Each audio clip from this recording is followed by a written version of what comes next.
Are they destroying the culture they built? Poles just crossed his own red line. First off, our key slot corner is back on IR for weeks. That's a death sentence for this defense. Without him, opposing offenses will run wild over the middle again. Second, we bring in a Super Bowl safety who's been on 7 teams in 5 years. You know why nobody can keep him. He's a ticking time bomb. Third, this isn't just a band-aid. This is a philosophical earthquake. Is Ben Johnson sacrificing high-character guys for toxic talent? If Caleb Williams loses this locker room, the season is done. Are they really risking everything for weeks? Subscribe now. This is about to get you GLY. Kyler Gordon is out. Minimum for weeks on injured reserve. And let me ask you something. When was the last time we saw this secondary fully healthy? I'll tell you right now, never this season. It was the hamstrings, now it's the groin and calf. The same guy Ben Johnson said could unlock this defense is locked back up in the training room. Let me put this in perspective and explain exactly why this is devastating for Chicago. Kyler Gordon missed the first 4 games of the season with a hamstring injury that kept him out since training camp. When he finally came back in Week 5, we saw the difference immediately. Slot coverage tightened up. Receivers weren't running free across the middle anymore. And Dennis Allen could finally dial up pressure with confidence. And here's why Gordon is sulfur monoxide important to this system. Allen needs a slot corner who can play man-to-man without safety help. That allows Allen to bring extra pressure from different angles, which is a core part of his defensive philosophy. Without Gordon, Allen has to leave a safety in the middle to help in coverage, which means fewer blitzers, less pressure on the quarterback, and more time for receivers to get open. But here's what really worries me. Gordon played just 3 full games before this new injury. 3 games. In those 3 games, he allowed only 12 catches on 18 targets, with 0 touchdowns. Those are elite numbers for a slot corner. We're talking about a guy who was on track to be one of the best nickel corners in the league. And now he's back on the shelf. So I ask you, is this a conditioning issue? Just bad luck? Or are we seeing a concerning pattern with a player who simply can't stay healthy? Because I think we need to have a serious conversation about Kyler Gordon's durability. Look, when Ryan Poles drafted him in the 2nd round in 2022, we all knew we were getting a freakishly talented player. Gordon came out of Washington with all the tools, 4.5 to speed and 40. Natural instincts to read routes, solid press technique. As a rookie, he played all 17 games and flashed greatness, 65 tackles to picks, 10 passes defended, but since then, injuries have been a constant issue. Last season, Gordon dealt with shoulder problems that impacted his play down the stretch. This year, the hamstring kept him out of the first 4 games. And now, just when he was finding his rhythm, the groin and calf send him right back to IR. And you know what's the most frustrating part? When Kyler Gordon is healthy, he's exactly what this defense needs. He's physical at the line, can run with fast slot guys like Amon-Ra St. Brown or Christian Watson, has great field vision to read routes, and isn't afraid to come up and hit in the run game. I think this exposes a bigger issue. The depth at this position is nowhere near where it needs to be. We saw it plain as day last week against the Ravens. Tyler Huntley, a backup quarterback, dropped 30 points on us. 30.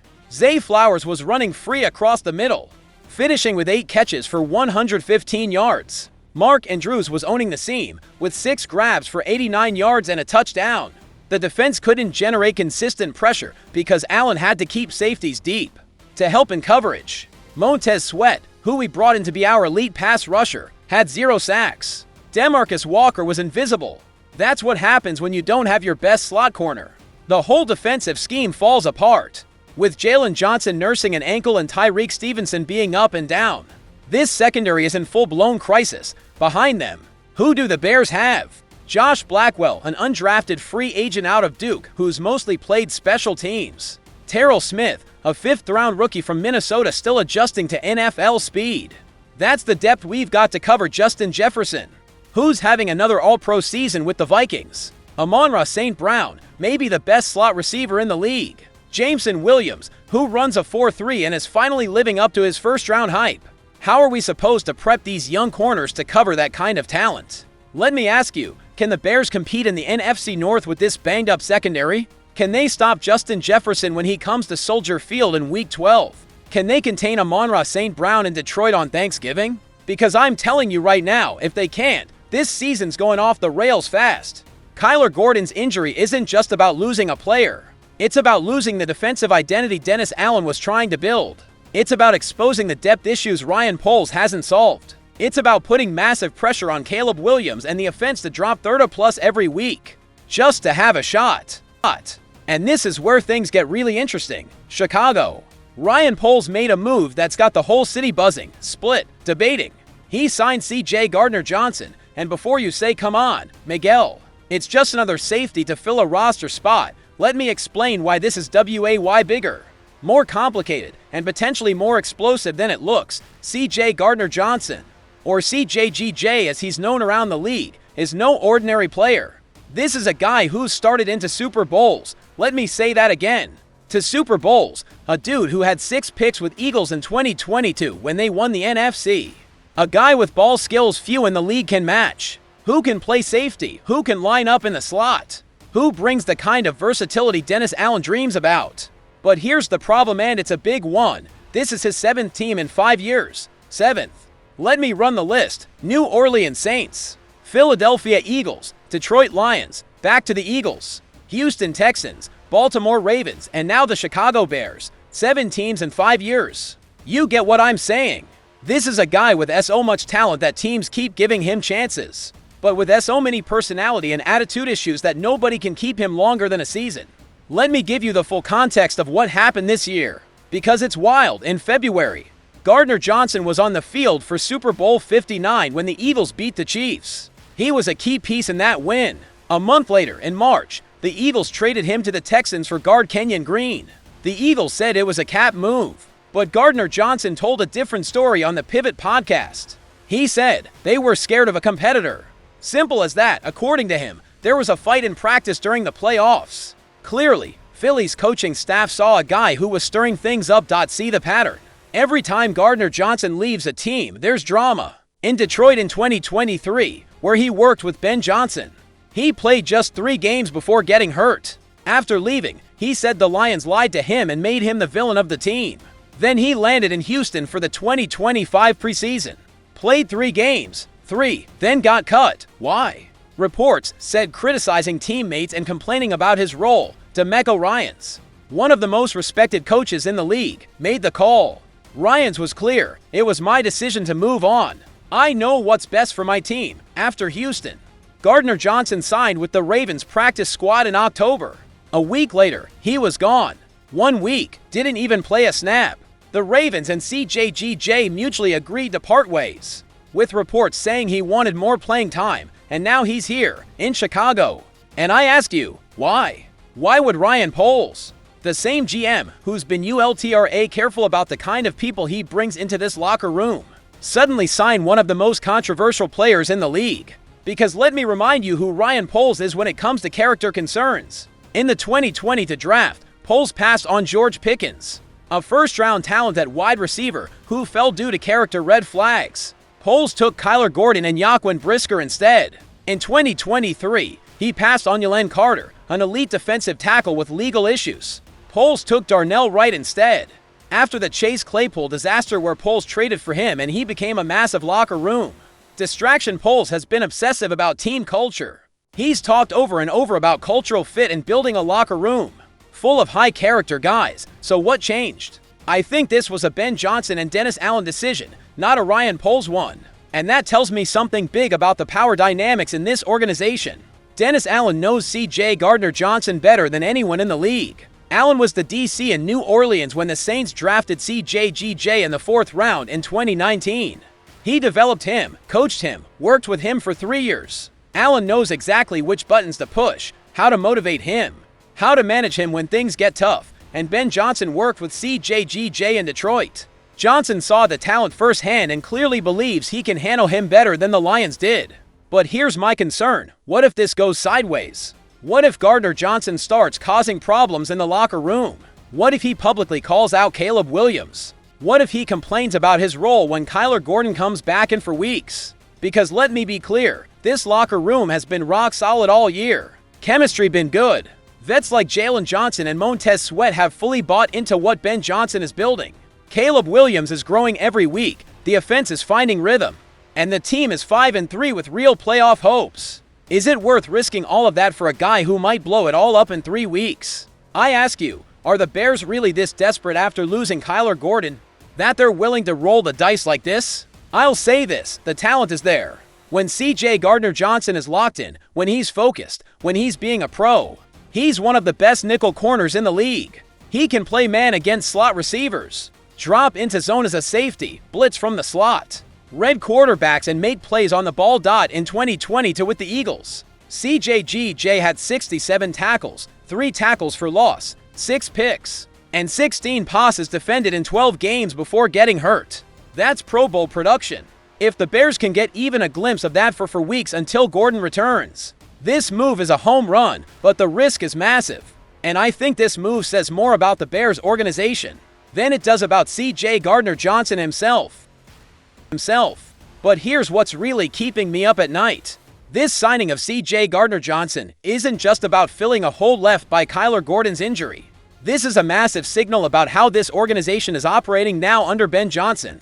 And I believe we're witnessing a fundamental shift in the philosophy of the Chicago Bears. Look at the moves Ryan Poles has made since becoming GM in 2022. Conservative, calculated, methodical, focused on character just as much if not more than raw talent.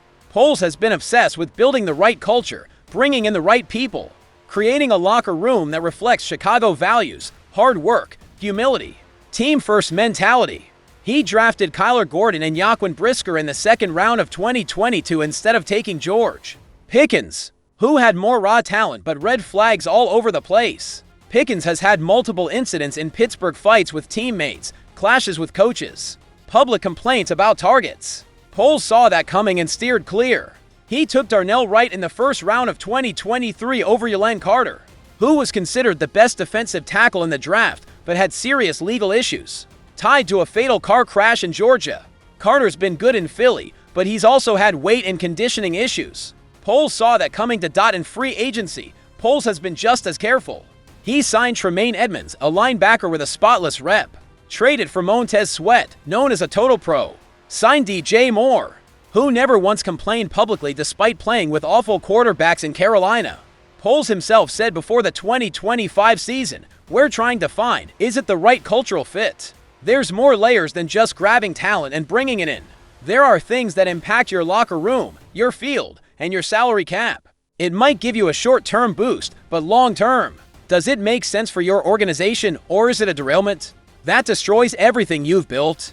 Those were his exact words at a press conference in March, and now, 7 months later, he signs a player who's been cut by TWO teams in the last 6 weeks. A player Houston let go specifically for criticizing teammates and complaining about his role. A player Baltimore who's desperate for defensive help couldn't keep for even 1 week. So what changed? I think Ben Johnson changed everything.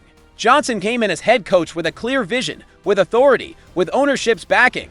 And clearly, Johnson has more say in roster decisions than we thought. Johnson worked with CJGJ in Detroit. He knows his game. He knows his mindset. He knows the baggage. And he clearly believes he can manage him in a way Detroit, Philly, Houston, and Baltimore couldn't. And Dennis Allen, who drafted and developed him in New Orleans, is obviously all in. Allen's been in Johnson's ear saying, "I can handle CJGJ. I know how to motivate him. I know how to keep him focused. But here's my massive concern. What happens if this blows up? What happens if C.J. Gardner-Johnson causes locker room issues like he has at his last 4 stops? What happens if he starts calling out teammates publicly? What happens if he complains about his role once Kyler Gordon returns? Who's accountable then? Ben Johnson, Dennis Allen, or Ryan Poles, who signed the deal? And there's something else that deeply worries me. This move tells me the organization is in win-now mode. Instead of thinking about long-term sustainable development, they're not thinking about building a dynasty. They're not thinking about creating a culture that lasts a decade. They're thinking about the next 4 games without Kyler Gordon and how to stay competitive in the NFC North this season. Because let's be brutally honest about the situation. The NFC North is wide open this year in a way it hasn't been in a long time. The Packers are 6-2 but have been inconsistent, winning ugly games against bad teams. The Vikings are 6-2 but have serious questions about whether Sam Darnold can keep this up in December and January. The Lions are good 7-1 and legit contenders, but they're not unbeatable. This is Chicago's shot to make real noise, to compete for the division title for the first time since 2018, to maybe win a playoff game for the first time since 2010. And Ben Johnson and Dennis Allen clearly believe they need C.J. Gardner-Johnson with all his baggage and red flags to take advantage of this window. But I ask you, at what cost? Is it worth risking the locker room chemistry they've built so carefully all year? Is it worth potentially alienating other players who fully bought into the culture Poles has tried to build since 2022? I think this is a defining moment for this organization. If C.J. Gardner-Johnson comes in and plays well, stays focused and professional, helps this defense stay afloat until Kyler Gordon returns, then Ben Johnson and Dennis Allen look like geniuses. They validate their vision.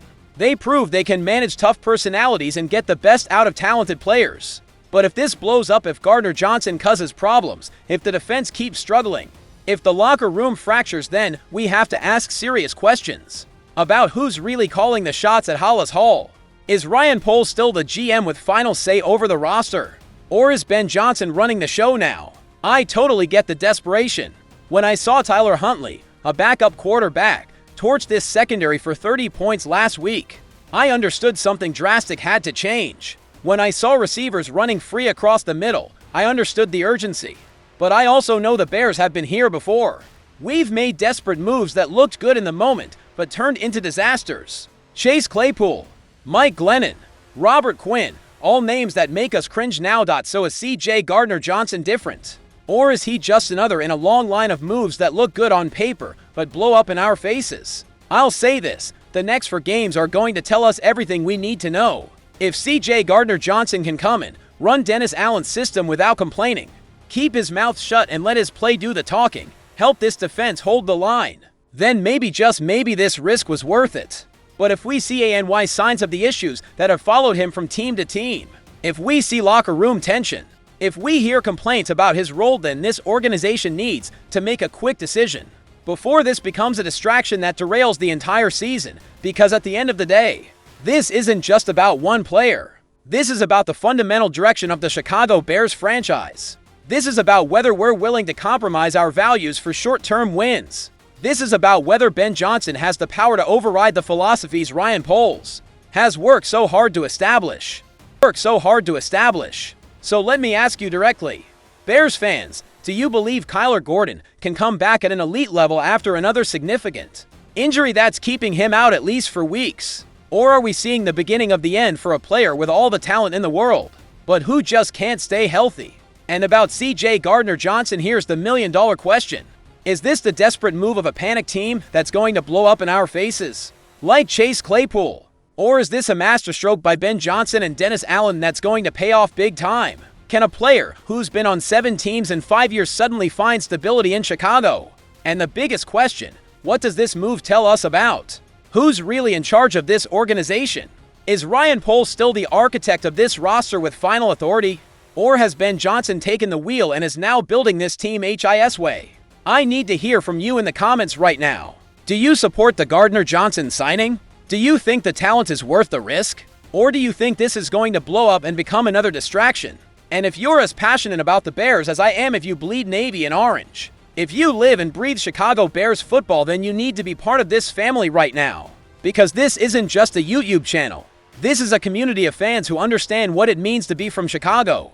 Subscribe to the channel right now. Hit the bell so you don't miss a single update. Smash that like button if you believe C.J. Gardner-Johnson can be the answer.